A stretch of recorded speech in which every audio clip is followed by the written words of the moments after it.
Pertanyaannya adalah, apakah Jokowi tetap bisa tidur nyenyak saat ini?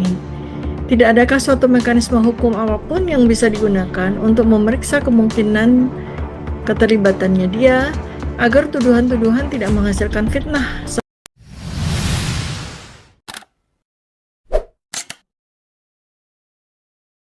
Ahli epidemiologi sekaligus pegiat media sosial Tifauzia Tiasuma kembali mengeluarkan pendapat tajamnya tentang mantan Presiden Jokowi melalui kritiknya terhadap sosok Mulyono.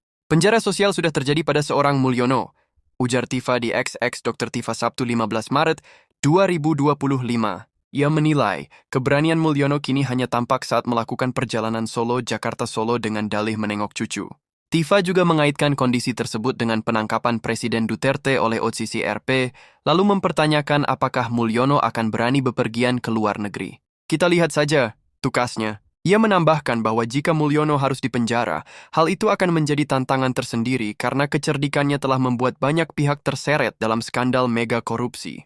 Dipenjarakan mungkin susah dan sulit, karena kelicinan dan kelicikan dia membuat semua pihak terseret skandal mega korupsi.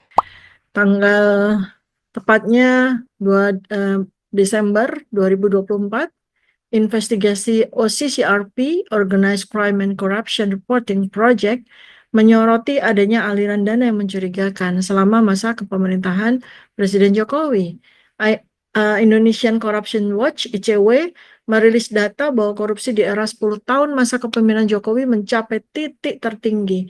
Kata Tifa, jaringan korupsi yang melibatkan pejabat dari pucuk pimpinan hingga tingkat desa berfungsi sebagai tameng, sehingga hukum tidak bisa bekerja secara efektif. Semua koruptor dari pucuk paling atas hingga kepala desa menjadi tameng yang membuat hukum tak berkutik melawan dia, tambahnya. Sebagai solusi, ia mengusulkan penerapan penjara sosial yang dianggapnya akan membuat Mulyono tak mampu lagi berkelit dari tanggung jawab. Ada satu penjara yang sangat efektif, yang membuat dia tak akan mampu berkelit penjara sosial, tandasnya. Tifa kemudian mengungkapkan keprihatinannya atas sisa hidup Mulyono jika ia terus-menerus terlibat dalam praktik korupsi. Betapa memelasnya sisa hidupnya sejak sekarang dan ke depan. Bahwa seiring dengan terungkapnya satu demi satu kasus korupsi selama 10 tahun, tak ada satu pun yang tidak terseret dalam skandal tersebut. Lebih jauh, Tifa menyoroti kondisi negara yang terpuruk akibat timbunan utang, di mana anggaran negara dipangkas hanya untuk membayar utang. Maka doa-doa buruk diucapkan rakyat dari pagi sampai malam, terus-menerus oleh rakyat yang menderita hidupnya. Tifa bilang, gambaran suram tentang kondisi kehidupan rakyat harus bergelut dengan kesulitan sehari-hari Jokowi.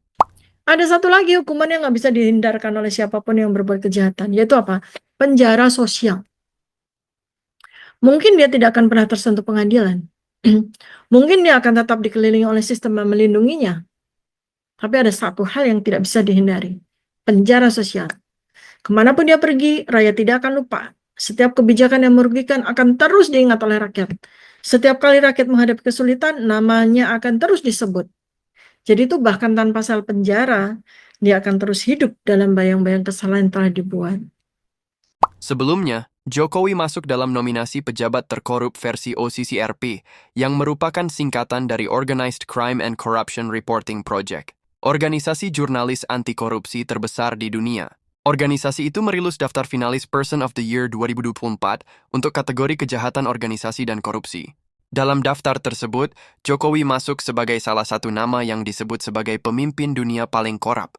Menanggapi itu, Jokowi menegaskan bahwa saat ini banyak fitnah dan framing jahat yang beredar tanpa didukung oleh bukti yang jelas. Baginya, tuduhan semacam itu hanyalah upaya untuk merusak reputasinya melalui berbagai kendaraan politik atau organisasi.